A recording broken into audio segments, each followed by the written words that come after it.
What if the things you like every day, the small choices you barely notice, are quietly designing the entire shape of your future? Not fate, not luck, not circumstance, but your preferences. The habits you follow without thinking, the impulses you surrender to, the comforts you chase.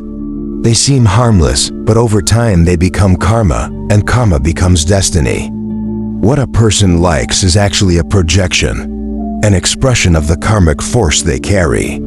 Karma does not appear on its own. It is the crystallization of all actions created in the past. When someone acts, speaks, or thinks in a repeated pattern, it leaves an imprint on their consciousness. That imprint is called a seed, a karmic imprint, sitting quietly in the subconscious. When conditions meet, it sprouts. It becomes habit, preference, personality. It operates naturally, like gravity, like instinct, making people feel aligned with it and follow it without ever asking, "Why do I like this?" Some women only enjoy eating out, hanging out, trying new things, being noticed, yet pay no attention to earning money or creating value for their own life.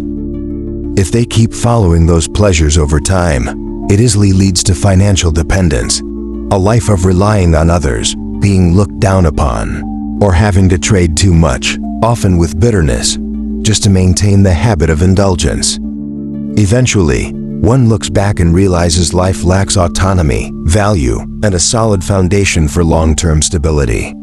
Some men only enjoy drinking, gathering with so-called brothers, showing off at the table, and being respected in drinking circles. If they keep pursuing that pleasure, over time their liver fails, their health declines, family harmony breaks, fortunes crumble, and careers stagnate or disappear, eventually losing even the respect of those around them. Some people enjoy lust, women, and spending lavishly in worldly pleasures. If they allow that desire to lead them long enough, they will destroy their families, lose reputation, drain their wealth, ruin their health, and lose spiritual merit that cannot be restored. Some people love traveling, experiencing new things, seeing beautiful scenery, trying exotic food. But if they cannot balance that preference with saving, career building, and nurturing family, then eventually they lack a strong foundation, lack financial stability, and easily fall into shock when old age arrives or sudden life events strike. Some young people now love gaming, so much that they skip meals and sleep, playing whenever they're free, even borrowing money to top up in the game. At first it's entertainment, but stretched over time it becomes habit, addiction, lost focus in study, lost job opportunities, and eventually a life trapped in debt, unemployment, and family conflict. Some love stock trading or crypto, loving the thrill, the fast wins. At first it's small capital, small ambition, but if they feed that desire, they become more reckless, borrowing to go all in, and when the crash comes, they lose everything with almost no chance of recovery. Some love luxury spending, branded goods, and showing off online. At first they buy a few small items, but gradually it becomes habit. Then pressure, spending exceeds income, leading to loans and even immoral choices just to maintain a glamorous facade.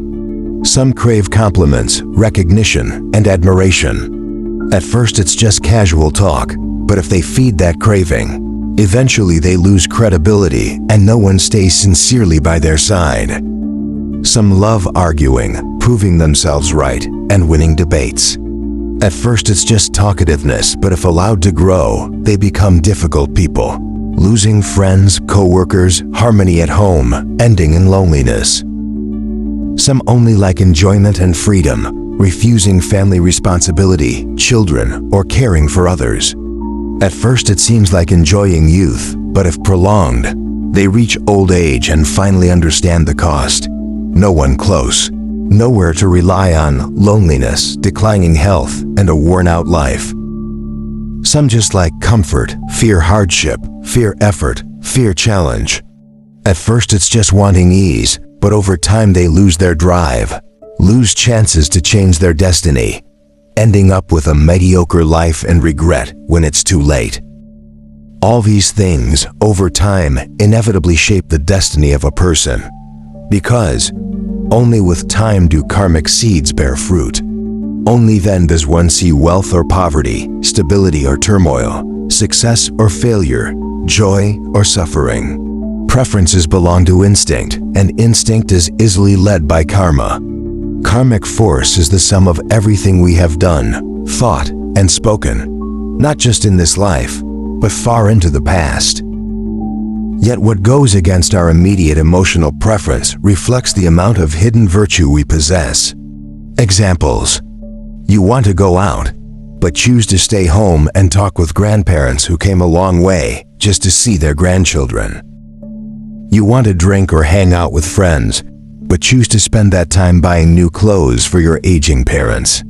You want to scold the neighbor's child screaming on your day off, but choose gentleness, knowing after today the child goes back to school. These small things, that is hidden virtue. Hidden virtue is silent, invisible, without praise, yet it nourishes fortune and bears long-lasting fruit. Karma is not only negative, there's good karma too. Not only harmful karma leads us to suffering. Good karma lifts us, grants peace, happiness, and wisdom. Preferences are not fixed. Though karmically driven, they can be transformed. Buddhism teaches, when one understands karma, one can transform karma. At first you don't like filial piety, but if you force yourself for your parents, eventually joy arises. At first you don't like discipline, but if you push yourself, you grow to appreciate it. At first you don't like yielding, but if you practice listening and thinking for others, your heart becomes lighter. To transform karma, one must have wisdom. But to have wisdom, one must have heart. Wisdom arises when goodness is awakened. Wisdom, to see clearly what you like and where it is leading you. Wisdom, to ask if what feels good is actually good and what result it brings. Wisdom, to know when to stop, choose differently, train yourself, and cultivate new preferences. No two people are alike. Each has their own karma, both individual and collective. In the same situation, one person likes entertainment, another likes studying, another likes charity, because their karmic seeds differ. But all can be transformed if one understands, practices, and cultivates. Everyone should reflect. What do I like, and where is that liking taking me? From there, adjust behavior. Destiny does not arise from nowhere. It is the fruit of countless seeds sown in the past, the present, the future, and every single day. And remember, never underestimate your small likes or big likes in daily life. They accumulate and shape the entire structure of your destiny. A person's life is not determined by grand turning points, but by the direction of the tiny things they like each day. Today's preference, if driven by instinct, may plant the seed of future suffering. But today's preference, illuminated by wisdom, becomes a seed of merit, bringing golden blessings to the days ahead. When we choose what we like consciously, we begin transforming karma. We shift from being led to becoming the one who leads. From living by instinct to living with awareness, where every small action, word, and choice carries the power to shape destiny. Therefore, learn to love what is wholesome. Love meaningful work. Love helping others. Love learning. Love discipline, anchoring the mind in mindfulness and awareness. For these are the preferences capable of changing the entire course of your life. From darkness to light, from heavy karma to inner ease, from suffering to joy. Preference is the root of karma, and karma is the shadow of life. Understanding this, one no longer lives by emotion, but by wisdom. And when wisdom leads the way, even while walking in darkness, one's steps move toward the light. Remember, our lives are shaped far more by our daily preferences than by dramatic turning points. What we like, the habits we follow, the impulses we obey, the pleasures we chase, is not random, but the expression of the karmic seeds we carry. Over time, These small inclinations accumulate, forming the structure of our destiny. When instinct leads, life drifts. But when wisdom illuminates our preferences, we begin to reshape our karma and reclaim authorship of our path.